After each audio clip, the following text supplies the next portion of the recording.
Hello, I'm Dr Annalene Weston, Dentolegal Consultant at Dental Protection. Welcome to Risk Matters, our latest series of podcasts created specifically for dental practitioners in Australia.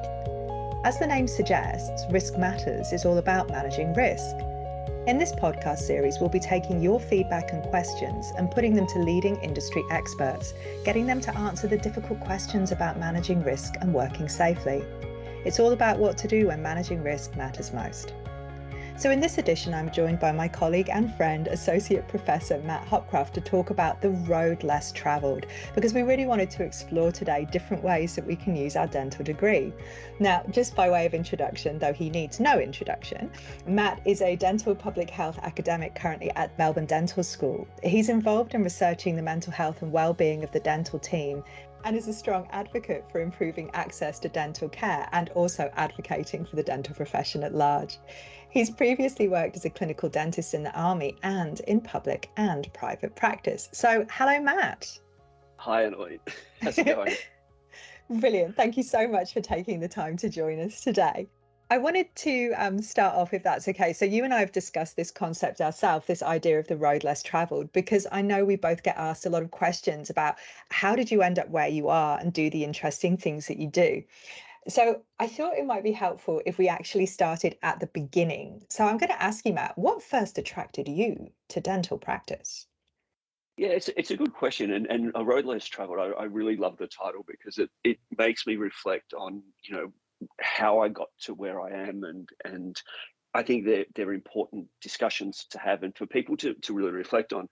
I mean, I as a youngish high school student was really interested in the idea of becoming a doctor, and I don't really know why I thought that, but I was just really keen. I think I was interested in anatomy and how we worked. And the body. And I had some really interesting experiences as a kid. My dad broke his leg, and I went with him to a local. We grew up in country Victoria, so a small hospital, and the doctor took an interest in my interest in medicine, and so when we took the X-ray, he took me into the dark room, and we did. I was like 13 or something, 12 or 13. That's cool. That would have blown your mind. It was fantastic, and we could see this fracture on Dad's leg, and the doctor's like, what do you see? And I'm like, oh, this doesn't look normal. And he's like, yeah, that's right. So then I had to go up to Dad and say, look, Dad, here's your X-ray, and you got a broken leg, which was just, and so that was like, I really want to be a doctor.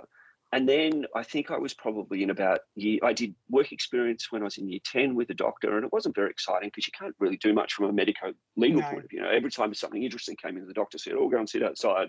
You can't listen to this. And I think I was in year 11, and I had this great local dentist in this small country town, Jeff, and he said to me, what are you going to do with your life? I said, I'm going to be a doctor. And he said, Matt, think about this seriously. It's a very good job, but long hours, it's a lot of study, it's hard work. You're always on dentistry call. Isn't, of course. Dentistry isn't long hours, a lot of study. Well, it's but in a different kind of way, and maybe he from a rural kind of perspective where medical GPs are on call and you are on all of the time. And he said you should be a dentist. And he invited me to come down and do work experience with him. And I sat there on the first day and, kind of watched what he was doing from the corner of the room. At the end of the first day, he said, I hope you're paying attention because you're going to be my dental assistant for the rest of the week. And so he just threw me in, and I was, I was mixing alginate, mixing amalgam and doing suction and I just got hooked. And I think the idea of, that helping people and seeing the impact that he was having on people, but also the working with my hands bit, I think really kind of appealed, that crossover of the academic side of things, but also the hands-on nature of it really kind of got me hooked. And it was funny, actually. I was just back up home over the last weekend, and there was an article in the local paper that Jeff, this dentist, has just he's about to retire, and a really big and lovely write-up about him in the local newspaper about how, the impact that he'd had in the community, and it was just really wonderful to read about how someone's life's work has really influenced a lot of people, and he's a big influence to me, and I know that he influenced a couple of other people into the profession as well. But the impact that he had in kind of improving people's oral health in that community is really wonderful. That's a lovely story. And I think that raises a beautiful point as well. I think sometimes I notice, particularly with younger practitioners, when they're in their early stages of their career and perhaps they haven't been seeing patients for a number of years, and they're maybe only seeing their early failures, they're not seeing their stuff that lasts for years, and they don't realize this amazing impact that they are having on people. And as you said, your colleague Jeff, who sounds wonderful, and best of luck to him with his retirement, because it sounds like he's earned it, but that really positive influence he's had on the entire community.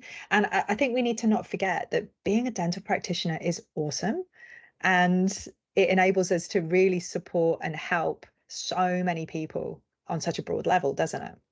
Oh, absolutely. And we talk a lot to the students about the fact that whilst we focus so much on in the mouth and on the patient, and trying to get them to think about the impact that they're having on the patient, it's the community that is also a really big part of it. And I think we often forget, and perhaps we do it more in the city than we do.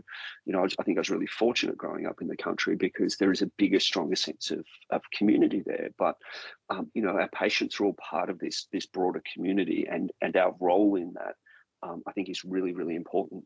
Yeah, definitely. It was work experience at a dentist that tipped it for me too. My next door neighbor, my dad was in the military. My next door neighbor was the RAF dentist. So she's a squadron leader, because they're always quite high ranked, particularly because she'd been there a while. And she got me to go and do some work experience with her, and got me to assist. And she actually had me putting amalgam, packing amalgam into patients' teeth, like, with the amalgam carrier and stuff like that. So and same as you're saying, I got to assist and mix things really badly. And I was hooked. I was absolutely hooked, and I admired her so greatly, not least of which because she represented a lot of things that I really valued at 17 years old. She was financially independent from her husband. She had a really nice car as well that she'd bought herself, and she had respect. And I really thought she was the absolute bee's knees. So she was incredibly influential on me, I have to say. So dental school, did you study in Melbourne? I did. So you're back on the old stomping ground then? It's funny. It's almost like, I don't know what it is. There's some kind of magnetism or something. I can't get away from this place. I mean, I went through as a dental student. I came back. I did a master's degree here. I did a PhD here. I worked here for a while. I left. I'm back again. So I kind of feel like it's I love it, and it feels very, very home to me. But there's so much of around where I am now. That just, it feels really familiar. So I think I really, really kind of quite like it. I walk past places that I used to go to as a student 30 plus years ago, and some of it's changed and some of it hasn't changed. Hasn't. So they've got you on a bungee rope. Now, tell me then about your first job, because I know that you've done your additional qualifications, which I'd love to discuss too. But I think that talking about this road less travelled. So I graduated and did vocational training, which is the norm in the UK. They call it foundation dental training. So you essentially go into practice 4 days a week and do 1 day a week CPD. And you're with a mentor, essentially, who's somebody who's approved by the profession to help you learn to be a dentist. So you're qualified, but you're doing almost like an apprenticeship then in that vocational training. That's normal in the UK. You did something slightly unusual though, didn't you? I think that's the story of my life, doing unusual things. But I did, and it was again. I think that the theme of my life is probably like a series of unfortunate accidents or incidents or something, or sliding doors or one of those sorts of things. But I say to people, like, it's some of you can't necessarily plan a career. I don't think I'm a planning person.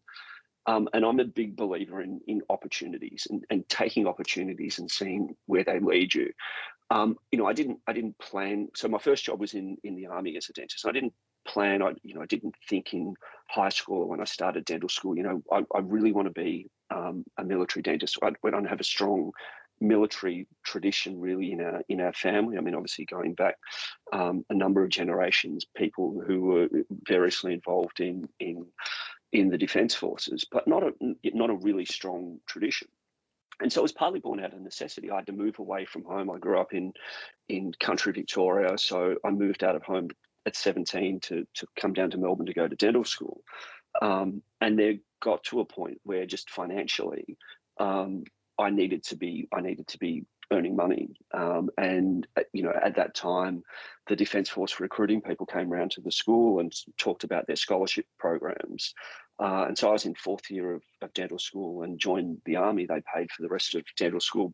Back in those days, dental school was nowhere near as expensive as it is now, but they paid living expenses. I got paid a salary. They paid for books. And in return, I had to work for 2.5 years in the Army. So it sounded like a very good deal. It's not a big commitment, is it? 2.5 years doesn't feel like a big commitment for all that. Yeah, well, I mean, they paid a year and a half. I was paid for a year and a half. I had to do that plus an extra year. Mm-hmm. But it was such a great job. I stayed for 7 years. Did you? So they got value for money out of me, because it was a really enjoyable job. It had, clinically it was really good. We were well supported. We had, I think we had really good mentors. We had, in most places where we worked, we had a dental lab on site with dental technicians. So you were working really closely when you were doing any kind of prosthetic work. Your dental techs were there on site. We had good access to continuing professional development. And then we got to do a lot of fun stuff as well. So, on the days when you weren't working, we were off doing physical activity, which wasn't always a lot of fun, but playing sport, going caving, rock climbing, and shooting guns and throwing hand grenades, and so a lot of and I think one of the things that really appealed to me, and one of the things that I do, now, and I sort of work on mental health with people, is dentistry is a really isolating profession. Isn't it? And even when we're sitting, in a practice and there's 5 other dentists there and there's 20 other staff in there, it's still a very isolating profession. And I think one of the things that I really loved about working in the Army, and it probably is the reason why I'm working for the university now, is that it removes some of that isolation. I was part of a bigger organisation, a bigger team, and we did things together outside of just the narrow confines of what being a dentist meant. And there were times when they would say, you're not seeing patients today because you're going to go and help the hospital do some kind of activity, or you're going to go and help these people do something else. And purpose is probably the other part of that. I think feeling like there was, I suspect that we are all reasonably purpose driven, and in terms of helping people to improve their health. And we certainly did that, but then there was sort of that next layer of purpose around actually, wearing the uniform of your country and having that kind of level of purpose to drive you as well. So I really, really enjoyed the job. No, I can understand that, and that sense of community as well. Dan Pronk, when I spoke with him, because he was an emergency physician for the SAS, he talked about that concept of a tribe. So there's people who are going through what you're going through, and that gives you an extraordinary matter of support. And of course, the military do take dentistry very seriously. You would know this, but some of our listeners may not. Back in the Boer War in the UK, dental abscess was one of the main reasons that people were invalided out of the military. And of course, the UK was fighting a war. They couldn't have a whole load of people being invalided out because they were sick with bad teeth. And one of the things that gave birth to the NHS actually was the fact that they really needed people to have good teeth. They needed that. That's what the country needed. They needed people to be fit. And it's interesting. It took us a lot to. One of my other kind of side passions is history, and because understanding where we've come from, I think is so important. And I think one of our problems in the health professions often is that we ditch the humanities subjects as quickly as we can to focus on the science subjects, because that's what we need to do to get into.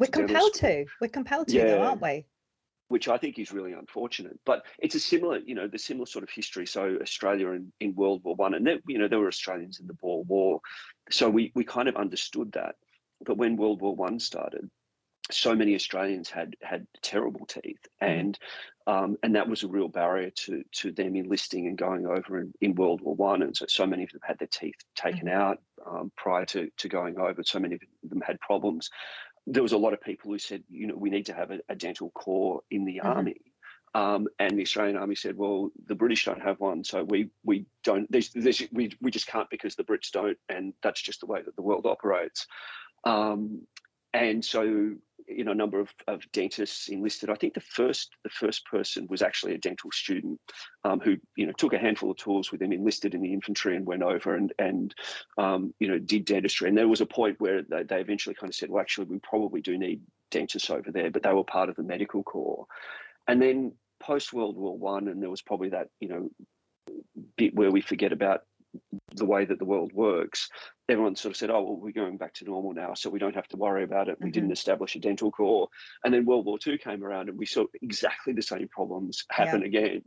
And so it wasn't until 1943, I'm pretty sure 1943 was the birth of the Australian Army Dental Corps. So it took until, almost the end of World War II even though we knew, and so that failure for us to learn lessons from history sometimes I find to be really fascinating. And frustrating too, but you're quite right. Sometimes it's good to look forwards, but we also do need to remember to look back. Were you ever posted overseas? No. I kind of, I regret that I missed out on that opportunity, because that's one of the reasons that you sign up to serve. When I was in the Army between sort of 1994 or 95 and 2002. Australia hadn't been in any sort of really major significant conflicts. We'd sent peacekeeping to Somalia and to Rwanda, and I've spoken to a number of dentists who worked in those locations and saw some really, really interesting things.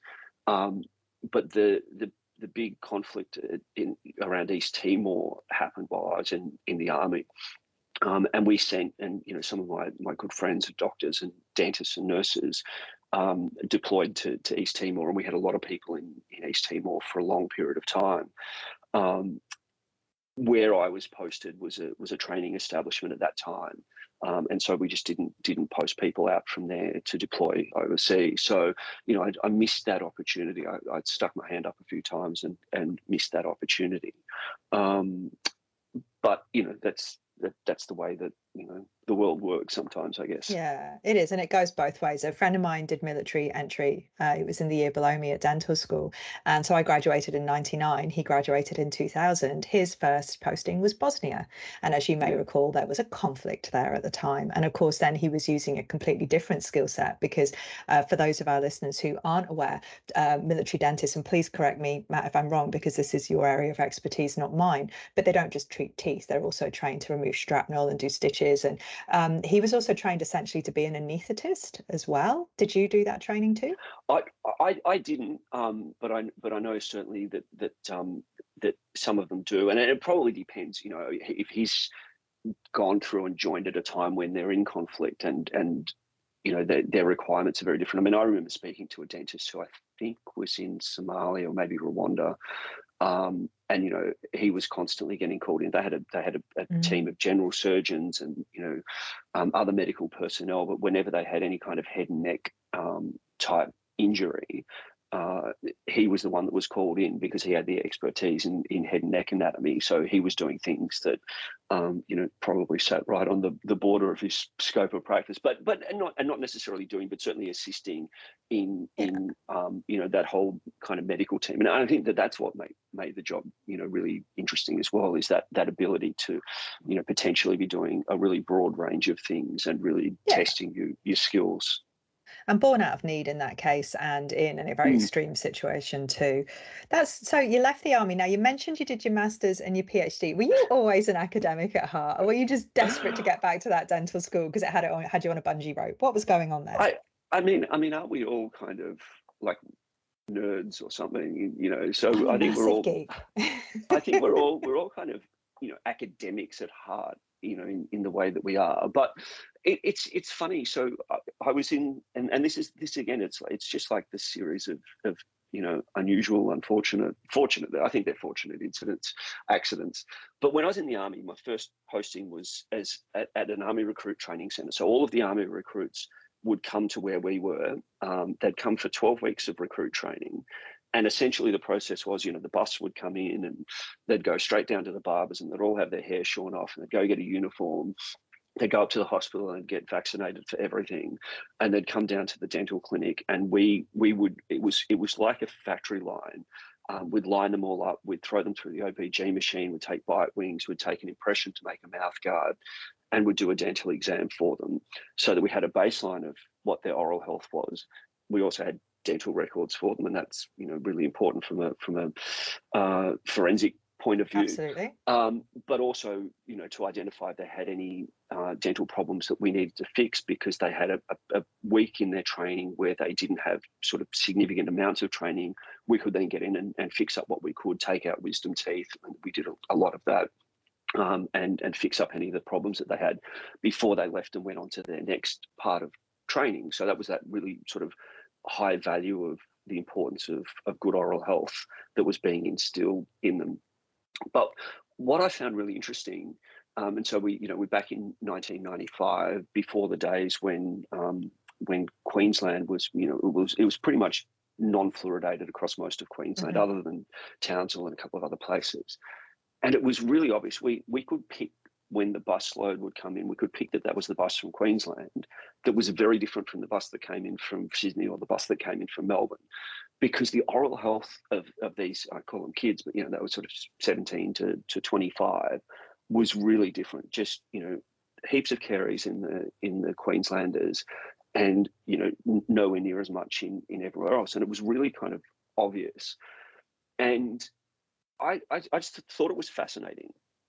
And I guess I probably have always liked this idea of sort of, you know, public health and epidemiology. And I got in contact with one of my old professors and was sort of talking to him about it, and wondering whether that was, you know, there was a bit of research in there that could lead to a publication. I was like, you know, would it be great if some poor dental student at some point in time had to cite a paper by Hopcraft? And that was kind of like this weird little bit of motivation. And he's like, yeah, you know, there's a lot of stuff published on kids and water fluoridation, not really a lot on adults. So I started collecting all of this data, and there was a point where he said, actually, you know, you could kind of do this as a master's by research. I'm like, oh, that'll be interesting. I'll do that. Why not? Doesn't cost me anything. So I did that and started doing, as part of that, a graduate diploma in epidemiology and biostatistics, which unfortunately I didn't get to finish because the Army posted me away. And back in those days, you couldn't do distance education. So I kind of missed out on that. But that kind of got me into doing research. And I just found that to be really fascinating. And then when I eventually decided to leave the Army, we moved from New South Wales to Perth with a 4-week-old baby. And my wife eventually said, you know what, it's probably time for us to not keep moving every 2 years, as the Army has a tendency to do. It sure does. I grew up like that as well. It's I think I'd been to 4 schools before I was 9 or something. Ridiculous, because we just used to move so much. Yeah, makes you good at making friends. It is, yeah. It's probably good. I mean, I didn't. My wife was an army brat, and so she'd experienced that as a kid. We moved for different reasons. My dad was a teacher, so we moved quite a bit with him going to different schools. So it's a good learning experience. But not yeah, great when you've got a 4-week-old baby though, and then no family support. So we lasted out in Perth for 14 months. And then a job came up at Melbourne University, and I was just like, well, you know, it fits within the sort of stuff that I'm interested in. It was a combination of public health and general restorative dentistry, so, you know, teaching general practice dentistry. So yeah, that brought me back, and really then got me hooked, I think, into that whole sort of academic side of things, and, you know, doing research and really exercising the stimulating that kind of you know, academic mental side of things, which I really enjoy. Now that's great. So I can't work out, I was reflecting on this morning, when I first came across you as it was, because it wasn't being a dental student. So I can't work out if it was when you were the CEO of ADA Victoria, or whether it was you when you were on MasterChef. So which were you first? Were you a MasterChef contestant, or were you a CEO first? Yeah, so I was definitely MasterChef before the ADA CEO. Although I've been involved I was involved with the ADA for a long time. So I was on their board for a while, and I was the president of the Vic branch back in 2011, I think. But yeah, MasterChef was sort of 2014, 2015. So that was and again, like another really interesting kind of detour opportunity that arose. That in some bizarre way, I think has actually been really useful from a career perspective for me. So, you know, I mean, I now do a lot more media in the advocacy work that I do. And I think that some of that experience has really helped me there. And in a way, you know, again, I didn't plan it in that particular way. But it's strange how that has opened some doors and has helped me in the stuff that I do now. You'd be less intimidated by cameras and things like that, because my understanding is when they do the scenes and the shots and you see behind the scenes, it's not just one camera. There is a lot of people there focused on you, and you have to be able to put your head down and concentrate on what you're doing. Is that correct? Yeah, there's you know, half a dozen cameras, there's people everywhere, there's microphones, you know, everything that you do is being watched. I mean, I think in some strange way, the reason that I did as well as I did had nothing to do with cooking ability, and probably more to do with my background in you know, as a dentist. I think being able to handle, you know, our job is very stressful as a dentist. It's a really stressful job, and significantly more stressful than being on a cooking show. So you can handle stress in a very different way, and so yeah, I think that really helped me, and it clearly affected other people in those shows. You know, they get a little bit intimidated by those sorts of things, and you know, their performance suffered as a result. So it was, yeah, that probably helped me too.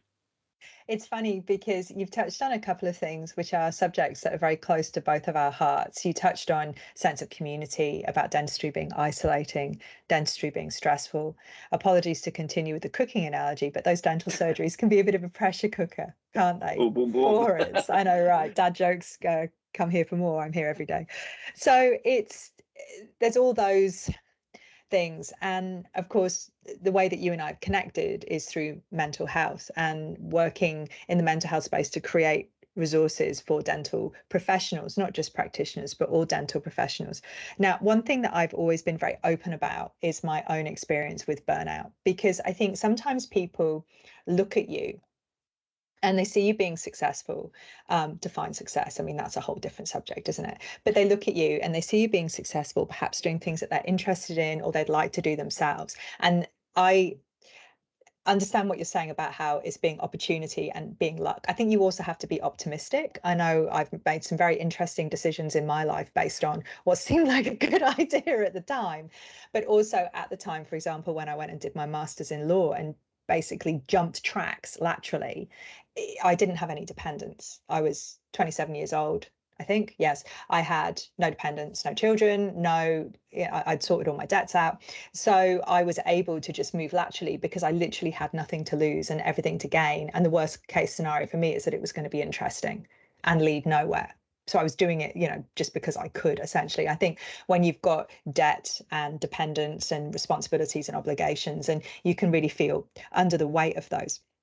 So I've often had people say to me, I don't know how you do it. And I'm like, really badly, or I'm a hot mess most of the time. Or, you know, have you ever seen a duck? What's going on underneath the surface? But I think I've always been very honest about the fact that I burnt out. And after my first job in the NHS, I've burnt out more than once. I've had the privilege of that. I burnt out very, very hard. And it was simply that pressure cooker. I had too many patients. I had not enough time. I've always been very honest about the fact that when I worked under the NHS, I had 50 patients a day in my book at one point. We used to have 5-minute checkups and cleans for children. And I can see on your face you're appalled, because what can you do in 5 minutes? And I always say this, what were my records like? What was my infection control like? What did I miss? It's been something which has caused me a huge amount of moral distress. And ultimately, I could not continue to work at that pace. And of course, at the time, I thought it's because I was weak. I thought it's because I was soft or because I was lacking. But what it actually was well, maybe it was all those things too. But what it was in my heart was I was looking at the situation saying, I fundamentally don't agree with rushing children through checkups. I fundamentally believe that these people need more time and more love and more care and more attention. So it very much led to me burning out. I didn't realize what it was. I think I thought, I don't know what I thought actually, because in my head, everything was, I think, quite muddy and a bit muddled. And I'm normally quite a sharp I may not come across like this, Matt, but I'm normally quite a sharp thinker. So my edges were dulled a little bit. And I felt quite dissatisfied. I was unhappy. Sorry to use such trite language. I was dissatisfied. I was unhappy. I felt bad about myself all the time. And you've got imposter syndrome and all these things, which I think we as dental practitioners have a healthy or unhealthy smack of, all of us.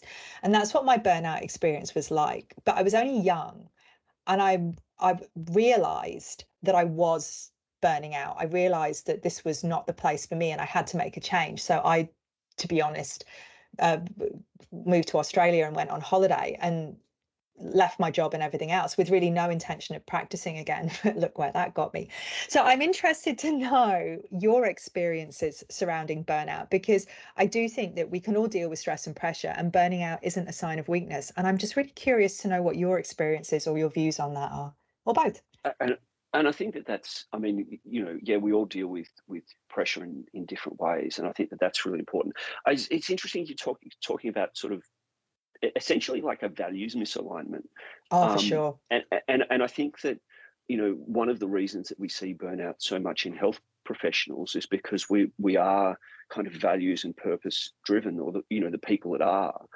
And when their values get out of whack with their workplace, and that's why I think you see it a lot with, in hospitals, in large institutions, nurses, that the value that the workplace is trying to enforce, and it's, the NHS clearly is that kind of example, doesn't align with your own values, is that I think that's when things become really problematic. And if the values align, then you can deal with a lot of workload. And when they don't, I think that's when things kind of really fall apart for you. And that was probably, I think when I left the university 10 years ago or so, we were working, we were all working really hard, and there was a whole lot of different projects going on. And so the workload, I thought at the time that I was just overworked, and it just had not been sustainable anymore. And so I started looking for some different options to explore some different things. And I'd been in that job for 10 years, and I sort of thought, maybe this time for a bit of a change. But in hindsight, I think it was clearly that I was burning out, and it wasn't just the workload. It wasn't just the, working weekends and working till midnight, and the volume of work, which was still not sustainable, but was kind of manageable. But there was probably some value misalignment, and not around the dental school, but around the university more generally, and sort of directions that the university were taking and things that the university was requiring rather than what was happening in the dental school. And then, I think, and so yeah, I don't think I'd even heard the word burnout 10 years ago. And so I don't think that it was something that was really kind of commonly talked about. So I didn't think about it in that way. And it's really only been in the last 4 or 5 years. And, it was reading a book, and I highly recommend this to people who are listening. It's a book called Burnout by Gordon Parker, who founded the Black Dog Institute, so that mental health research institute in Australia. And it's just a really good, simple, easy book to read that kind of explains what burnout is and why we're sort of prone to it in the health professions. And that sort of got, and reading that, it's like, oh yeah, actually, I did kind of feel like that. That did kind of feel like me. and I liken, I tell this story in a way of, I guess, sort of encouraging people to reflect on their own mental health and well-being, and particularly as a male, because we tend to be the worst at, looking after ourselves. It's a really good analogy. So I got into running. I used to hate running, and I ruptured both my Achilles tendons, and so it's not conducive to running. and I've had all sorts of problems with stress fractures, through my time in the army as a consequence. But I got back into running just before the pandemic, which was really fortuitous because it proved to be something really good for me to continue doing during all of those lockdowns and when things got particularly difficult. But like a typical kind of type A personality, I took it too far and got way too excited about my running and started to develop stress fractures in my foot. Now, I should have known that they were stress fractures because I've had them before, but I just kind of kept ignoring, going, oh, it's just a sore foot, it's just a sore foot. I'll just keep pushing through, And the pain got worse and worse and worse.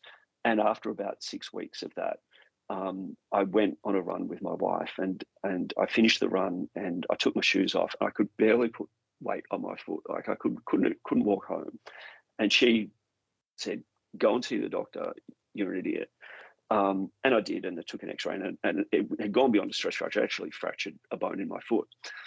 But it's a really good analogy about mental health, I think, of how a little bit of pressure builds up and builds up and builds up and builds up, and we ignore it and we ignore it and we ignore it, thinking that we can cope. And we don't seek the professional help, and we don't try and intervene early, and then something breaks. And I think that it kind of helps me to understand that burnout bit a little bit as well. It's like there was an amount of pressure that you could deal with, and then there was just a bit where you couldn't anymore, and you had to get away from it. And there's you don't always have to get away, but I think a lot of people do. They end up leaving their work. But I think it's what can you change in your environment? I remember being a very, very young practitioner going to a course, and there was a lady there who was really anxious about being on this course. And she said, I hate being away from my patients. And I said, oh, do you worry whether they'll be okay? She said, no, I'm worried they'll have to come in and see someone else and other people will see my work and think I'm a really bad dentist. And of course, I was like, are you a really bad dentist? I'm fascinated by this statement. And it was just simply the way that she felt. She felt that other people were going to look at her failures. And it wouldn't even have to be a failure. It should just be a patient that had toothache, and that they were going to judge her on those. And that was something that was one of her internal drivers. So she rarely took leave. She rarely went on CPD. And I have no doubt that poor lady did burn out, because carrying that burden and feeling bad about herself, because I don't think it was that she was a really bad dentist and she had the insight to know it and was trying to conceal it. I don't think there was a deviousness there. I think she just felt bad about herself all the time. That whole imposter syndrome bit, and the bit that probably sits alongside that is that we're probably a really judgy profession, and like judgmental against the rest of the profession. I think you see that a little bit in social media when people do talk about some of the cases and they're trying to get some help or some assistance, and other people do. Some people just do kind of jump in and criticize, not in a way that's constructive and useful, and that means then that people are much less likely to seek that kind of clinical professional mentoring type advice, and that kind of help. And so I think that is that you can see how that frame of mind would not be good for your health and well-being. Not at all. I mean, one of the things, as someone who suffers with anxiety, which again, I've always been very honest about, I think that it's a fascinating thing, my anxiety, because when it's in balance with other facets of my personality, my anxiety is what makes me conscientious. It's what makes me driven. It's a really positive thing, actually.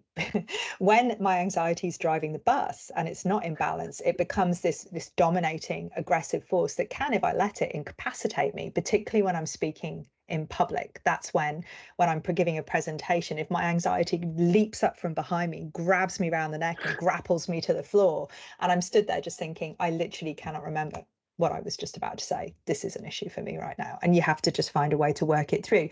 But with the social media, one of the things that they tell people who have anxiety is get off social media. Comparison's the killer of joy, for starters. And you and I both know that they're these insta cropped, perfect images of teeth.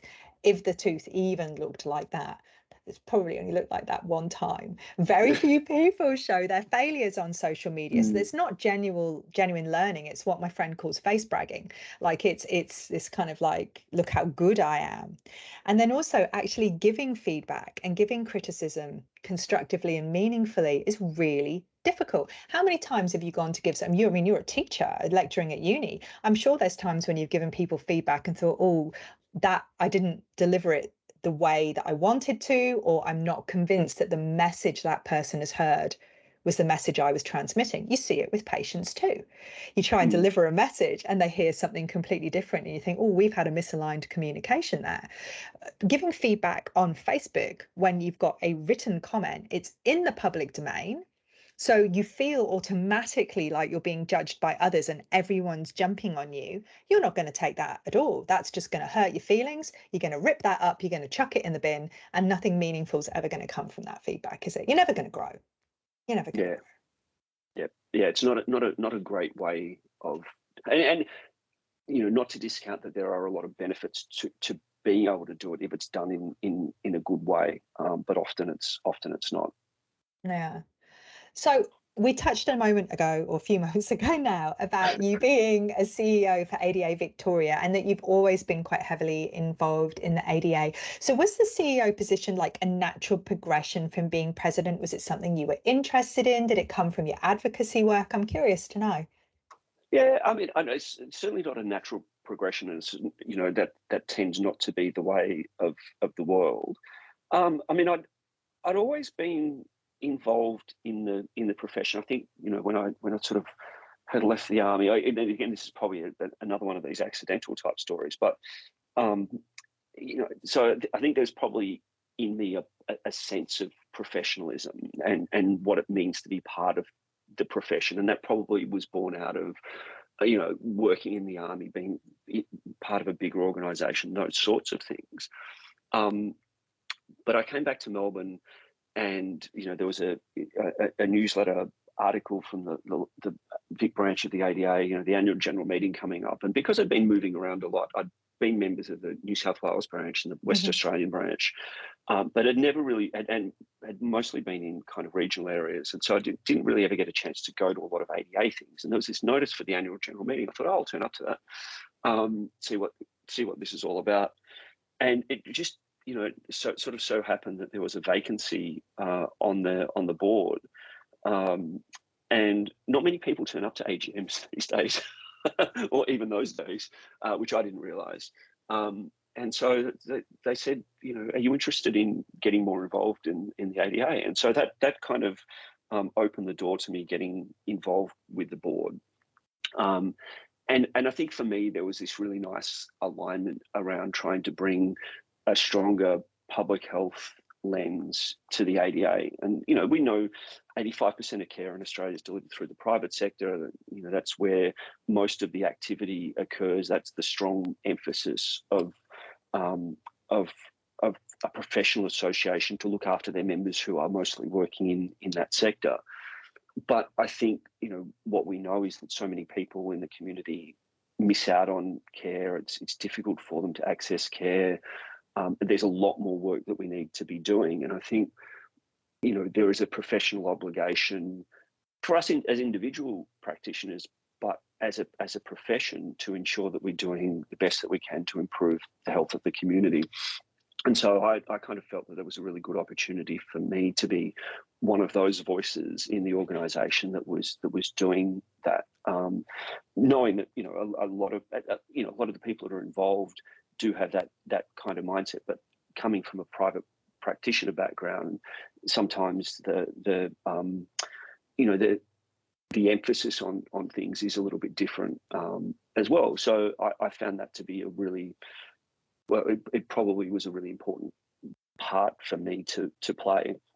And then, we'd had a very long-serving CEO in Victoria for a long period of time, and it was just, again, another one of those sliding doors moments when he had decided to retire. I was postmaster chef. I'd been doing a few kind of odd jobs here and there that were interesting, but didn't quite give me joy. Can I say that? But they weren't really fulfilling my purpose. And I looked at this role and I thought, it's a really good opportunity for me to really give back to the profession, and to help practitioners out there, to advocate for practitioners, but also to advocate on behalf of the public, make sure that we're trying to do the best that we can to improve the oral health and do as much as we can for many of those disadvantaged groups that aren't accessing care and that suffer this, really disproportionate burden of poor oral health.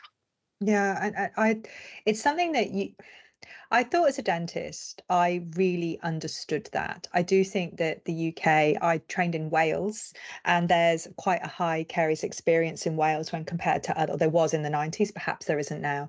But when I trained in the UK, very, very high caries experience, really, really poor oral health outcomes, particularly for children and disadvantaged, not. And so I felt I really understood that. Came to Australia, worked for Dental Health Services Victoria, worked up in Queensland, ended up doing my master's in Sydney, so practiced in New South Wales as well. So got quite a good view. So it's something I really felt I understood.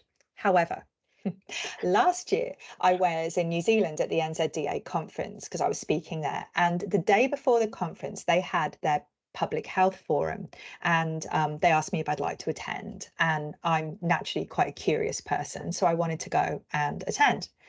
And I was blown away by the difference in the oral health experience of people depending on where they lived and what culture they belonged to. And I was shocked. I think that's the only word that I can use, at how broad the divide was. And New Zealand was addressing it and really trying to find solutions and to find meaningful solutions. And I was listening to people talking about stuff like universal access and why that doesn't work when someone's working cash in hand, because you can open the service, but if they can't leave work, then it's still not meaningful for them. It was extraordinary. And so it was a bit of a wake-up call for me that something I thought I understood quite well, I really didn't understand at all. Yeah, and I don't think we kind of, we think that we teach it well, but we probably really don't. And then I think, some of those problems are hidden from a large part of our profession. They're not really seeing that in the places that they're working. So I think we've still got a lot of work to do to really address that problem, because in a society like ours, we shouldn't see poor oral health is probably the strongest obvious indicator of socioeconomic disadvantage in this country. Agreed. And it's that you see it in your patients when you can improve someone's smile, the impact that it has on their confidence and their ability to do other things. And when they don't have that, how does that affect their employment? And how does their employment status then impact on the rest of their life and their well-being? So, we've got to be thinking a little bit bigger picture about, what are some of the things that we should be doing as a profession to make sure that we're not leaving behind a large chunk of the population, which we are at the moment. Yeah, and I think if this is something that our listeners are interested to, get involved. Go to your ADA AGMs, get involved with your groups, because while we're all, as we said right at the start, providing huge support and valuable service to our communities. My goodness, imagine what we could achieve if we all banded together. So Absolutely. you're now back at the uni, as we said. You're teaching undergraduates, is that right? Well, technically not undergraduates. We moved to a graduate entry program, so Sorry, beg your all of pardon. our but all of our Postgraduate, dentistry undergraduates. graduate students, but yes, teaching dentistry students. Do they mostly have a science background, or do you have some outliers? Mostly, I actually haven't had a chance to really kind of dig into this year's first year cohort, but given that they have prerequisites around science-based subjects, most of them will have had, fairly solidly science-based backgrounds. Yeah, I went in different entry through dental school. I came with an English literature-based background. So yeah, so I had a really fascinating first year of dental school where I had to do the equivalent of A levels, so grade 12, maths, physics, chemistry, and biology, and pass that before I was allowed to join in with the others. Yeah. Keep you separate until you could prove yourself. Well, Absolutely. I went back and did an arts degree. I don't know when I did, sometime after long after. With all your spare time, Matt. With all my spare time. But to me, it was to fill a gap that I because I ditched all of those humanities subjects by sort of year 9 or year 10, and I just felt that there was a gap there that I just didn't understand enough about history or politics or philosophy, and was able to take some really interesting, fascinating subjects along the way, and I'm sure that probably it partly clearly filled a hole that I felt needed to be filled, which is probably a reflection of the sort of person that I am, but no doubt sort of then informs a lot of the other stuff that I do, and so much of public health really is kind of about sociology, and I've been having some really interesting talks with people in anthropology at the moment, and like understanding who we are as people, and why different cultures are different, impacts on people's ability to access care, or impacts on their oral health in ways that we don't kind of really appreciate when we just focus on the hard science of, well, here's a tooth with a hole in it, and what do I need to do to fix that hole? So I think that there's a lot that we can really kind of learn from that humanity side of things. And so I'm really keen to see how we can embed a little bit more of that sort of stuff in our program over the next few years. No, that's amazing. I regret subjects that I had to leave behind. I regret leaving behind languages. I feel that it's such a beautiful skill to have, but that had to get kicked out. And then art, get rid of that, and that's a shame, because of course with us all having reasonably fine motor skills, what kind of goes with the job, I find a lot of practitioners, we were talking about this earlier, are artists or musicians or things we've used those skills, but we have to just push all that off and reserve it as hobbies. But then I think it's important to keep those things going as well, because I think if you lived, ate, slept and breathed dentistry, I would be worried for you, particularly if something went wrong in your practice. You've got nothing else. Yeah, and it's funny because we talk about the art and science of dentistry. Yeah. And it's very much that there is this huge kind of artistic element to it. And I look at I know we were saying some things about social media before, but you look at some of the work that some people do, and their artistry is so just beautiful. Phenomenal. So beautiful. And so clearly it's inherent in the work that we need to be able to do. But it's funny that sometimes, and that's probably much more I don't know what the right term would be, like a practical kind of art, and a using your hands kind of art. And music is kind of like that. And I think there's so many kind of musical people, but then there is also that art from a philosophical point of view, or from Absolutely. a literature point of view, some of those things as well. And then if you bring a lot of that back, as you're saying, to kind of our mental health and well-being, and finding balance, and having things that you're doing that aren't just purely about dentistry, I think is really, really important for us as well. Absolutely. You have to spend a percentage of your time doing something that you love. And if you love dentistry, that's great. Absolutely. But other than dentistry, we talk about it in terms of self-concept. And if we often see and our listeners know this because we talk about it from time to time, when practitioners get a complaint, they fall apart because they do take it very, very personally, and they live, sleep and breathe dentistry. So they feel like they're being attacked. So that self-concept is really, really, really injured. So if you do have other interests, other friends, that doesn't sound quite trite, but do you know what I mean? If you belonged to another group, like if you belonged to a running club, for example, then there would be another group of people that you spend time with outside of that. And it is, but they say it's very good for your mental health, Matt. That's what they say. They say that, they do say that. I mean, I think the other bit about that sort of identity piece too is that when we invest so much of our energy into creating this identity of ourselves as a dentist.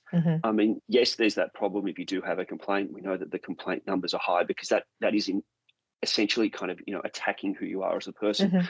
But the other bit that I worry about is, what happens when people retire or when they can no longer practice dentistry anymore, and their whole identity is wrapped up in this idea that, I'm first and foremost a dentist.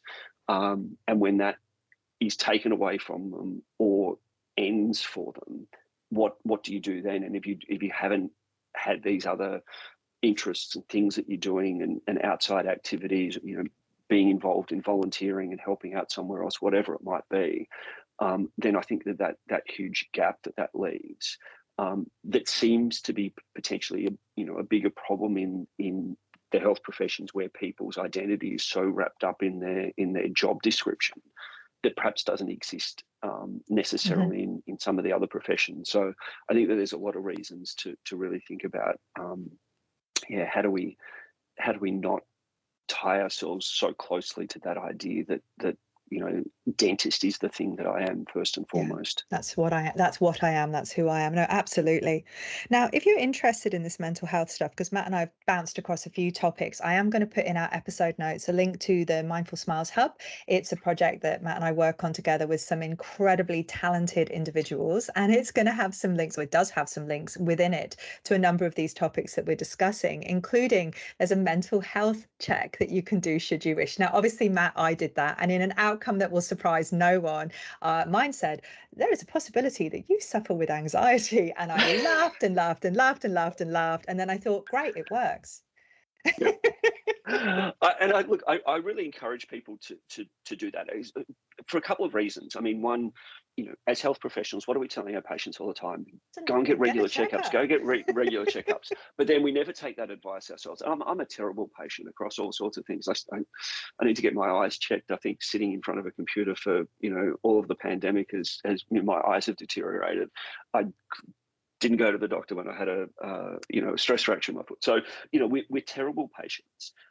But I think people are also, there's this stigma still around mental health. And so people are really worried about going to their GP and talking to their GP about these sorts of things. And the good thing about some of those mental health checks, the online ones, completely anonymous, is that it might be the prompt for you. It might be the thing that says, actually, yeah, look, I did score a little bit high in this area, suggesting that maybe burnout is a problem. And maybe that's the prompt then for you to say, okay, here's an objective test that said something to me. Now I'll go and speak to a GP. Now I'll go and speak to, or grab one of those online services that dental practitioner support, some of those services, Beyond Blue, whoever it is. But if that's the thing that just, helps to encourage you to do that. And if it says, everything's all good, then that's great as well. And then check yourself again in 6 months or in 12 months' time, and think about it in the way that we're encouraging patients to have regular checkups. If you don't test for something, then it's Donald Trump with the pandemic, right? If you don't do the tests, then there's clearly not a problem. That's right. But you can't kind of bury your head in the sand about it. No, you can't. And I think as well, those listeners who are also members will know that Dental Protection offers a confidential access to a 24-hour counselling service, which is offered at no charge. It's a benefit of membership. It is completely confidential. We never know if you've used it or not. So that is there, and that can be accessed through our webpage. And then, of course, we've got resources on the Mindful Smiles Hub, on the Dental Protection webpage. And the Mindful Smiles Hub links you to wonderful organisations like Black Dog that have resources again. So there's lots and lots of stuff out there. If you just look, and don't be scared to look, because that's okay. It's all there to help. It's all there to help, and it is only going to help. So, Matt, just to finish off then, for people who are listening, who've listened to your journey and the things that you've done, and they're interested in, not necessarily interested in going on MasterChef, but moving laterally with their dental career, because one thing I hope that we've demonstrated is an undergraduate dental degree can take you places other than the clinic. What advice would you be giving to those colleagues who are wondering? Definitely apply for MasterChef if that's the thing that you're interested in doing, or Survivor, or any other reality or Survivor. TV. But in all seriousness, though, it's taking a chance. And you said something before that sort of made me think about. I think so many of us, because of the types of people that we are. And it might have been the story you were talking about, the other dentist who was worried about how other people might perceive their work. We're also afraid of failure because we've always been successes through our entire life. And that makes us much more risk averse, I think. And so when you're sitting there now saying, well, I'm comfortable doing what I'm doing, it's a risk for me to quit my job. And you know, I had to quit my job to go on MasterChef. I was yeah. So we got locked up in a house for the duration of the time that you were on the show. So best case scenario, or worst case scenario, depending on how you look at it. If I was the first person eliminated, I was locked up for 3 weeks. And if I'd gone through and actually won, it was nearly 6 months. So I lasted 5 months in that house. You know, no phone, no internet, limited contact with my family, and in the job that I was in at the time, I said to my boss, you know, I'm going away, and it could be 3 weeks, and it could be 6 months. You'll hold the job for me, right? And they said no. And so I had to quit my job. And so sometimes you have to put yourself out there, you do. Like you did when you moved country, or when you went and, you know, did law. Will it work? I don't know, but I'll get something out of that experience, and I'll learn something about myself, and that might be useful for me, and it might not work. And then what do? I'll go and do something else. That's right. And so if you're prepared to take a risk, and if you're prepared to fail, because you're not failing, I'm going to say you're just not succeeding, but that's not quite right. You're just learning. But you're just learning. Exactly. I mean, and it's the way that we learn. You know, it's the way that we learned at dental school. We didn't all just do amazing cavity preps and crown preps from day one. We did terrible ones, and you learned from that failure. And so, to me, advice to people, and like I understand people who plan and who want to do things and have a plan, and that now I'm doing this, and I eventually want to get to there, and these are the steps that I take. And I think that works really well for people. But I also think sometimes it is just about seizing that opportunity and opening the door and seeing where that leads to, and it'll lead to somewhere. And if you like that new somewhere, that's great, and you stay there. And if you don't, you know, you open another door and see where that leads you. And that's kind of how I've, you know, I started dentistry. I went into the army. I ended up as an academic. I, you know, went across to MasterChef. I came back into sort of public health and the ADA, and back at university. They're all just doors that have opened, and they've mostly worked out. And there's been a few a few jobs that I've done that I didn't really enjoy, and I just stuck with them until I got to the next one that you know I did enjoy. So that for me, I think, is the best advice for people. And you'll always have. I remember when I was in maybe final year dental school, and I got asked to be on a panel for prospective students coming into the university from a whole range, you know, any sort of course. and another guy in the panel was a dentist who was back at the university studying to be an engineer. And I had a chat to him before we had this panel discussion. And he got to about third year of dental school and realized that he didn't like it. He just didn't like dentistry. Didn't like it, yeah. And his family and his friends said to him, well, you're at the halfway mark. You should just keep doing it. He got to fourth year and actually, you're not really seeing patients yet. Once you start seeing patients, that'll change. And in fourth year, he's like, oh no, I still actually don't really like dentistry. And they're like, well, you've only got a year to go. You're so close. And so he got to the end of final year and it's like, I really don't like it. Well, when you graduate, you'll be seeing patients, you'll be in your own practice. It'll be really different from dental school. You'll love it. And so he got to, sort of 2 years out of practice and his original instinct was right. It just wasn't the career for him. And he was really fortunate. And we are all really fortunate. He was able to work a couple of days a week and go back and retrain into doing something that he really loved. And I think that's something that we need to remember too, is that the degree that you've got, the profession that we have does allow you to work a little bit and change direction and leverage that ability. And sure, working 2 days a week is not the same as working 5 days a week, but it does give you that flexibility. And if that new thing that you do, if you go off and you do that law degree and then you find out that actually, the law's not that exciting, dentistry is still there and you can come back to it and then go and look for something else. So take opportunities, I think, open doors and see where they lead. And that's the way that you have wonderful experiences, I guess. No, I think that's great advice. And I'd absolutely echo that. I think it's always good to be optimistic in life as well. And to not say, oh, I wouldn't be able to do that. You don't know until you've tried. I mean, I didn't love being a dentist, and I love helping people. I'm just way too neurotic to be a dentist. I'm far too anxious to be a dentist. The second somebody leaves my room, I'm already worrying about all the problems that they may have. And they haven't even got to the front desk yet. Like, that's not, it was never a good fit for me. And so I moved laterally, not because I don't love it, because I do love it, but because I was never going to be able to survive as a dentist full time for the rest of my life. So I added on to my skills and moved laterally into something that I really, really love.